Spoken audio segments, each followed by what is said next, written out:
Rolling. हाय सुम्बुल, सबसे पहले welcome to the channel. Thank you. सबसे पहले ये जानना चाहेंगे बिग बॉस का सफ़र कैसा रहा, क्योंकि जाते वक्त हमने देखा था सुम्बुल एक अलग ही अवतार में स्टार्टिंग के डेज में दिख रही थी, फिर आप बाद में हमने देखा कि एक अलग ही आपका रूप दिखा है। आई थिंक कि वो बहुत डिफरेंट जर्नी रही ऑफ कोर्स, एंड जैसा मैंने एक्सपेक्ट किया था वो कहीं से कहीं तक बिल्कुल वैसी नहीं थी। पर एक चीज़ मुझे अच्छी लगी कि हाँ, मुझे मतलब लर्निंग एक्सपीरियंस था, बहुत चीज़ें सीखने को मिली। उसके साथ साथ एक ये चीज़ हुई कि वो बहुत रियल जर्नी रही, कि स्टार्टिंग में भले ही मैं फिट इन नहीं कर पा रही थी, देन कुछ और चीज़ें हो गई जिससे मैं और ज़्यादा it was more like a downfall for me, and then वहाँ से वापस से ऊपर आना। एंड सो आई थिंक कि it was a mean natural journey. तो उस चीज़ की मुझे थोड़ी खुशी है कि हाँ, एक रियल जर्नी थी मेरी। अभी हम देख रहे हैं कि बहुत से ऐसे आपके फैंस हैं जो बोल रहे हैं कि सुम्बुल को नहीं निकलना चाहिए था, वो डिजर्विंग थी, ट्रॉफी उनके हाथ में होनी चाहिए थी। क्या लगता है आपको, ऐसा कौन सा व्यक्ति है जो अभी भी अंदर है और वो डिजर्विंग नहीं है? ऐसे खैर मैं किसी का वो नहीं लगा सकती कि मतलब कि ये डिजर्विंग नहीं है। They are inside and they still there, they must be a reason that they are there. It's just that कि हाँ, मैं अपने आप को मानती हूँ कि मैं डिजर्विंग थी और मैं और आगे आनी चाहिए थी, मैं जीत भी सकती थी। पर ये मैं नहीं बोल सकती हूँ कि किसको नहीं जीतना चाहिए, कौन डिजर्विंग नहीं है, टू बी ऑनेस्ट। लेकिन फिर भी सुम्बुल, एक ऐसे होता है ना कि बाहर से लोग आपको देखते हैं, आपका गेम देखते हैं, उनको पसंद आता है आपका गेम, लेकिन कुछ लोग ऐसे होते हैं कि जो बिना गेम खेले भी आगे बढ़ते जाते हैं। आपको ऐसा कोई व्यक्ति लगा अब तक? बिना गेम खेले आगे तो मैं भी बढ़ी, मतलब मैंने कोई गेम नहीं खेला, मैं दिल से चली हूँ अंदर। पर उसके साथ मैं अगर एक नाम लेना चाहूँ तो मेरी नज़र में शालीन। और उसका कारण बहुत सिंपल सा है कि अ, शालीन का मतलब मैंने स्टार्टिंग से चिकन के अलावा कोई और मुद्दा देखा नहीं था। Is a nice guy, and कुछ और मुझे ज़्यादा गिला शिकवा नहीं है, ऐसा कुछ मैं मन में लेके नहीं घूम रही हूँ। जस्ट दैट कि आई थिंक कि उनका वो जो लव एंगल उन्होंने चलाया, फेक लव एंगल या जो भी था वो, आई थिंक उसके भरोसे वो इतना लंबा आ गए and he still there. So I think कि वो थोड़ा सा कि शायद मैं भी अगर कोई लव एंगल खेलती तो मैं आगे तक पहुंच जाती, फिनाले तक पहुंच जाती, या फिर मैं सिर्फ कैमरा में दिखने के लिए कुछ भी फालतू के मुद्दे उठाते रहती, गंदगी करती या नीचा दिखाती, तो शायद मैं आगे पहुंच जाती। पर मुझे ये सब चीज़ें सही नहीं लगती हैं करना, टू बी ऑनेस्ट। पता है, लव एंगल की जब बात आती है, कहीं ना कहीं आपके साथ भी उन लोगों ने कुछ एक साजिश की थी। आपको भी उसमें कहीं ना कहीं बहकाने की कोशिश की थी कि हाँ, सुम्बुल के बारे में भी आपने भी ये बात की जिक्र की है एक बार टीना से। क्या कहना चाहेंगे, जब अगर गेम खेला चाहते हैं तो इंडिविजुअल अपना गेम खेलना चाहिए, या ये सब मुद्दों को लाना जरूरी है बिग बॉस के घर में? क्योंकि ये तो एवरी सीजन का अब हो गया है कि एक लव एंगल बनाना। Do you think so? हाँ, it is actually Bigg Boss is also actually become like a film, to be honest, जिसमें एक हीरो है, एक हीरोइन है, एक विलन बन जाता है। जितना मैंने इस सीज़न में नोटिस किया है, इस सीज़न की बात करी मैं पर्टिकुलर। पर मेरी नज़र में ये सही नहीं है, मैं सच्ची बोलूँ तो, कि आप मतलब ये क्या वाला, अगर आप फेक लव एंगल खेल रहे हो तो आपको बहुत ज़्यादा सपोर्ट मिलता है। मेरी नज़र में ये सब चीज़ सही नहीं है। मेरी नज़र में आपको गेम भी खेलने की ज़रूरत नहीं है। आप अगर अपने दिल से चलोगे, क्योंकि एक बार मुझे याद है कि रुबीना जी ने भी बोला था कि जो भी करो ना, बस सच्चे दिल से करो और कुछ भी नहीं। तो आप बस दिल से साफ रहो, आप सच्चे दिल से कोई भी चीज़ करोगे वो कहीं से कहीं तक गलत नहीं होगी। तो दिल से चलना चाहिए, दिमाग से पूरी दुनिया चल रही है। अभी भी आपके निकलने के बाद भी कुछ कुछ बातें चलती कि मंडली एक तरफ है और अपने मंडली में किसी को लेना नहीं चाहती है। शालीन भी अभी कह रहे हैं, हमने कल परसों के भी एपिसोड में देखा है कि कहाँ वो शिव से लड़ रहे हैं कि मंडली बना लिया है तो ऐसे लेना नहीं पसंद कर रहे हैं, कि मैं तुमसे सिर्फ बात करने गया था, लेकिन ये तो कुछ और ही समझ रहे हैं। एक्चुअली मंडली इज़ नॉट अ कंपनी जैसा बना के रखा है कि मंडली लोगों को हायर करती है वहाँ पे काम करने के लिए, ऐसा कुछ भी नहीं है। मंडली जेन्युइन फ्रेंडशिप है, जो एक शब्द दे दिया गया मंडली, पर उसके अलावा वो एक जेन्युइन फ्रेंडशिप थी जो लोग आपस में जो कनेक्ट कर पाए। शायद किसी एक इंसान से कनेक्ट कर पाए हो, पर धीरे धीरे करके हर एक इंसान से कनेक्ट करने लगे, क्योंकि कहीं ना कहीं मंडली में वो लोग हैं जो काफ़ी सेल्फलेस हैं। चाहे वो साजिद सर हो, चाहे वो अब्दू हो, चाहे वो शिव हो, चाहे वो स्टैन हो, चाहे वो निमृत हो, या फिर मैं हूँ। तो कहीं ना कहीं एक जो जेन्युइन दोस्ती होती है कि आप दोस्त के लिए कुछ भी कर सकते हो, वो मंडली है। तो मंडली इज़ नॉट लाइक कि कोई भी आए, दो चार दिन अच्छे से बात हो तो उसको एकदम दोस्त बना लिया। नहीं, जब तक आप किसी इंसान से कनेक्ट नहीं करोगे तब तक आप मतलब दोस्त नहीं मान सकते ना। बहुत सिंपल सी चीज़ है वो। अगर सुम्बुल आपसे अगर पूछा जाए कि बिग बॉस के घर में this season who was the entertainment person? अरे यार, सब अपने आप में बहुत एंटरटेनिंग है, सच्ची बोलो तो। मतलब अर्चना बहुत एंटरटेनिंग है, और शालीन भी है कहीं ना कहीं, बहुत उन्होंने भी एंटरटेन किया होगा। क्योंकि हमने जो एक न्यू ईयर पे वो एक एक वीडियो देखा था, तो he is a funny guy I think. तो लोगों ने पसंद किया होगा, एंटरटेनिंग वो भी है। उसके साथ साथ स्टैन बहुत एंटरटेनिंग है, शिव भी बहुत एंटरटेनिंग है, साजिद सर बहुत एंटरटेनिंग थे। तो ऐसा कौन है जो एंटरटेनिंग नहीं है? सब एंटरटेनिंग है कहीं ना कहीं। तो Who was the like जैसे से जोड़ी बोलते हैं ना, जोड़ी बनती है हर बार बिग बॉस के घर में, हम देखते हैं कब किसी ना किसी की जोड़ी बनती है। जैसे हमने पहले देखा था सिडनाज, जो बहुत ट्रेंड कर गए थे। ऐसे इस सीजन अगर आपको अगर कोई लगा हो?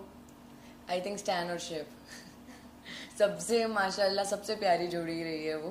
बिकॉज जब साजिद सर चले भी गए और हम लोग भी थे, इनफैक्ट मैं अभी के भी एपिसोड देखूँ, उनको जो दोस्ती का अवार्ड दिया गया and everything. So I think कि वो एक जोड़ी है, वो सबसे माशाल्लाह सबसे कमाल की जोड़ी है। वो एक जोड़ी, और एक साजिद एंड अब्दू, सजदू। ऐसा कोई एक व्यक्ति जो हमेशा हर किसी की फ्रेंडशिप तोड़ना पसंद करता है जोड़ने से ज्यादा, और खुद को ज्यादा हाईलाइट करने की कोशिश करता है? You mean a self centred person? Tina. Tina, why do you think so like that? Because I think he she is very self centred. She wants कि हर एक चीज़ उनके इर्द गिर्द हो, जिसके लिए उनको एक बड़ी ही रानी के सिंहासन पे बैठाया गया था, विच इज़ एक्चुअली राइट। कि उनके थोड़े रानियों वाले एकदम नखरे मुझे लगते हैं। इट्स नॉट दैट कि मुझे कुछ पर्सनल प्रॉब्लम है उनसे, नहीं, because for me show is ended. पर अभी जो आपने मुझे कारण दिया उसके हिसाब से और कोई है नहीं घर के अंदर। मैं ये उन पर इल्ज़ाम नहीं लगाऊंगी कि वो दोस्ती तोड़ती हैं बनाने से ज़्यादा, पर कहीं ना कहीं वो सेल्फ सेंटर्ड मुझे बहुत लगी। साथी सुम्बुल, हाल ही में हमने जब टास्क देखा था, जो टास्क में 3-3 लोगों की ही जोड़ी चलेगी, लेकिन उसमें आपके ग्रुप ने आपको नहीं चूज किया। आपको क्या लगता है, आपको वो टास्क करना चाहिए था या नहीं? क्योंकि बिग बॉस के घर में कुछ टास्क ऐसे होते हैं जो बहुत ही ज्यादा लाइक सहन शक्ति अपने अंदर रखनी पड़ती है टास्क करने के लिए। आपको वो आई थिंक वो टास्क मैंने बिना किए भी किया था। लोगों ने वो देखा होगा कि मैं कितना ज़्यादा इन्वॉल्व थी उस टास्क में। पर उसके साथ साथ जब मैंने अपने दोस्तों के चेहरे देखे टास्क के बाद, तब मुझे लगा कि अच्छा हो मैंने नहीं किया। पर ये है कि हाँ, मैं ऑफकोर्स करना चाहती थी। पर उसके एक दिन पहले जो नॉमिनेशंस हुए थे, तो कहीं ना कहीं मुझे ये लग रहा था कि मेरे कारण ये चीज़ हुई है। तो नेक्स्ट डे उस टास्क में मैंने भी ज़्यादा फोर्स नहीं किया, या मैंने ज़्यादा फाइट बैक नहीं किया कि नहीं मुझे जाना है। बिकॉज अगर कहीं ना कहीं मेरे कारण कुछ और गलती होती, कुछ भी होती, मुझे इतना विश्वास था कि नहीं छूटेगा विश्वास मुझे, लेकिन नॉमिनेट वाले में भी था। सो यू नेवर नो कि क्या हो जाए। तो वो चीज़ मुझे थोड़ा डर लग रहा था कि नहीं यार, एक चीज़ मैं ऑलरेडी कर चुकी हूँ, तो यहाँ पे मैं रिस्क नहीं लेती। तो मैं खुद अपनी मर्जी से ही नहीं गई थी। बार बार आपको लोग कहते थे कि सोई हो, अब तो जाग जाओ, अब तो जाग जाओ। ये सुन सुन के आपको कुछ अजीब नहीं लगता था? क्योंकि हर कोई घर में तो बहुत सारे ऐसे लोग थे जो सोए हुए थे, जो अब तक आगे बढ़ गए। मुझे बुरा लगने लगा था बीच बीच में कि मतलब अभी तो मैं जगी हुई है। जब मैं जगी थी तब भी बोलते थे कि सोती रहती है, मतलब मेटाफोरिकली बात कर रही हूँ। तो वो चीज़ मुझे लगी कि यार अब तो मैं अच्छे से कर रही हूँ, अब तो मैं हर जगह इन्वॉल्व हूँ, अब मुझे क्यों बोल रहे हो। वो चीज़ थोड़ी बुरी लग रही थी। और फिर क्या होता है ना कि आपको कोई भी, चाहे वो शेखर सर हो, चाहे सलमान सर हो, कुछ भी आके बोले, वो एक अलग चीज़ हो जाती है। पर वही चीज़ जब कंटेस्टेंट्स आपके सामने रिपीट करते हैं, आपको नीचा दिखाते हैं वो बोल बोल के, तब ज़्यादा बुरा लगता है। Because you can not say anything, just that कि आपको खुद को पता है कि आप कितने इन्वॉल्व रहे हो। तो बुरा लगता था। But after a point I just एक हो गया था कि अभी छोड़ो, मेरे को अभी इतना कर लिया फिर भी कुछ नहीं हो रहा है, तो मेरे को इन्वॉल्वमेंट चाहिए ही नहीं, मेरे को होना ही नहीं है। पर फिर आया टॉर्चर टास्क, जिसमें मैं कुछ भी मतलब I couldn't control my self, because वो लोग बहुत गलत कर रहे थे। एक ऐसा व्यक्ति जिसके साथ आपकी जर्नी बहुत ही अच्छी रही, अगर किसी एक को अगर चूज करना रहा तो? साजिद सर। क्यों, रीजन? बिकॉज वो मतलब एकदम फादर फिगर हो गए थे मेरे लिए घर के अंदर। मेरे को उनसे डांट खाने में डर भी लगता था, और उनके लिए खाना बनाने में खुशी भी मिलती थी, उनके साथ मस्ती करने में मज़ा आता था। सो वो मतलब एक फैमिली काइंड ऑफ एक अपनापन वाली फीलिंग होती है। तो I has to feel very protected and very safe उनके पास में। सुम्बुल, पता है आपके इतने फैंस थे कि इतने फैन पेजेस बने हैं, पूछो मत। लेकिन है ना, लोगों की एक शिकायत थी कि अगर आप शालीन को नहीं पसंद करती, उनकी कुछ हरकतें नहीं पसंद करती, फिर भी उनका काम करना क्यों पसंद करती थी आप? क्योंकि कहीं ना कहीं टीना भी एक हद तक ऐसे चिढ़ के फिर वो पीछे हो जाती थी। मतलब स्टार्टिंग की बात करें आप? जी। वो क्या होता है ना, मेरी नज़र में जो चीज़ है कि एक दोस्ती में, आपके दोस्त में ज़रूरी नहीं है कि आपका दोस्त एकदम परफेक्ट हो, उसमें कोई फ्लॉ ही ना हो। सो दोस्ती होती यही है कि आप सामने वाले की खामियां जानते हो, वो जो जहाँ जहाँ गलत है, जो जो बुराई है वो आप जानते हो, लेकिन उसके बावजूद आप उसको एक्सेप्ट करते हो। मेरी नज़र में दोस्ती वो है। आप उसको समझाते ज़रूर हो, पर मेरे और शालीन में ऑफकोर्स एज डिफरेंस बहुत ज़्यादा था, तो कहीं ना कहीं मुझे बोलने में भी लगता था कि यार ये इंसान ऑलरेडी समझदार है, जो मुझे बाद में लगा कि नहीं है। पर स्टिल मेरे लिए स्टार्टिंग में वही चीज़ थी कि यार he is my friend and whatever, like कुछ भी बुराइयाँ हो, I should accept him the way he is, because दोस्त है मेरा, सो वाई नॉट। मेरा ये सोचना है। पापा की बातें कितनी इंपॉर्टेंट लगी, क्योंकि कहीं ना कहीं निमृत को भी हमने देखा था, उनके पापा ने भी उनको कुछ सुझाव दिए थे, लेकिन उनके लिए वो सुझाव इम्पोर्टेंट नहीं थे। लेकिन आपके पापा का एक टाइम हमने ऐसे भी सुना कि उन्होंने बोला था सुम्बुल को वोट ना करो, लेकिन आपके परफॉर्मेंस में कुछ चेंजेस आए, राइट? आई थिंक कि निमृत के लिए ऐसा नहीं मैं बोल सकती, क्योंकि वो ऑफकोर्स कि इम्पॉर्टेंट नहीं थे, उनके पापा ने जो बोला। पर एक चीज़ हो जाती है जो शायद मैंने भी सेकेंड वीक में की थी, कि हमें कहीं ना कहीं ये लगता है ना कि हम वो ज़िंदगी जी रहे हैं, बाकी लोग वो ज़िंदगी देख रहे हैं, तो हम क्या चीज़ फील कर रहे हैं वो हम जानते हैं। उस चीज़ में हम गलत हैं, वो मैं भी मानती हूँ, एंड आई गेस वो निमृत भी मान रही होगी। पर उसके साथ साथ वही एक जो फीलिंग होती है ना कि मैं ये चीज़ देख रही हूँ, मैं पूरा ज़िंदगी जी रही हूँ, और मैं अभी तक अपने हिसाब से करते आई हूँ सब चीज़, तो थोड़ा वक्त लगता है हर एक चीज़ को एक्सेप्ट करने में। क्योंकि मैंने भी एक्सेप्ट नहीं किया था जब पापा ने सेकंड वीक में आके मुझे बताया था, जबकि मुझे लगा था कि टीना शालीन मेरी सबसे अच्छी दोस्त है। पर यार वही चीज़ गलत हो गई। पर बाद में जब वो कन्फेशन रूम वाली चीज़ हुई, तब साजिद सर ने मेरा बहुत साथ दिया, क्योंकि मैं वो इंसान नहीं हूँ कि मैं एकदम रूडली मुंह पे बोल दूँ कि जाओ मुझे बात ही नहीं करनी है, ऐसा मुझसे वो होगा ही नहीं। पर फिर भी कहीं ना कहीं मुझे थोड़ा स्ट्रिक्ट बनना पड़ा, जिसमें साजिद सर ने मेरा बहुत साथ दिया। जब आपके पापा से भी बात हुई थी, उन्होंने कहा था कि सुम्बुल को इसलिए मैंने भेजा है कि कुछ थोड़ा इंडिपेंडेंट रहे, कुछ नया सीखने मिले। आपसे जानना चाहेंगे बिग बॉस के घर में जाने के बाद क्या कुछ बदलाव आपके अंदर आए हैं और क्या कुछ आपने सीखा है इतने कम उम्र में? आई थिंक मेरे पेशेंस लेवल और हाई हो गए, और अब अगर मुझे कोई भी मेरे बारे में बुराई करना चाहता है, कुछ भी बोलता है, कुछ भी बोलना चाहे, तो मुझे बिल्कुल फ़र्क नहीं पड़ेगा। अंदर से मैं बहुत सुन के आई हूँ, जितना नहीं सुनना चाहिए था वो भी सुन के आई हूँ। सो या मुझे नहीं लगता कि अब मुझे उन चीज़ों से फ़र्क पड़ेगा, बिकॉज एक सहन शक्ति और बढ़ गई है, पहले भी थी, अभी और ज़्यादा बढ़ गई है। उसके साथ साथ I am gonna be a little more reserved now, क्योंकि मैं हर एक इंसान के साथ बहुत पोलाइट रही हूँ हमेशा से, मस्ती करना ये सब। पर ज़रूरी नहीं है कि हर एक इंसान को मस्ती समझ में आए, क्योंकि वो कई बार गलत तरीके से भी समझा गया है। तो या अब किसके साथ फ्रेंडशिप नहीं रखना पसंद करेंगे और रखना पसंद करेंगी? After all like big boss के विजेता के बाद तो आप सभी एक साथ मिलेंगे, तो आई थिंक एक्सेप्ट फॉर टीना शालीन सबके साथ मैं दोस्ती रखना चाहूँगी।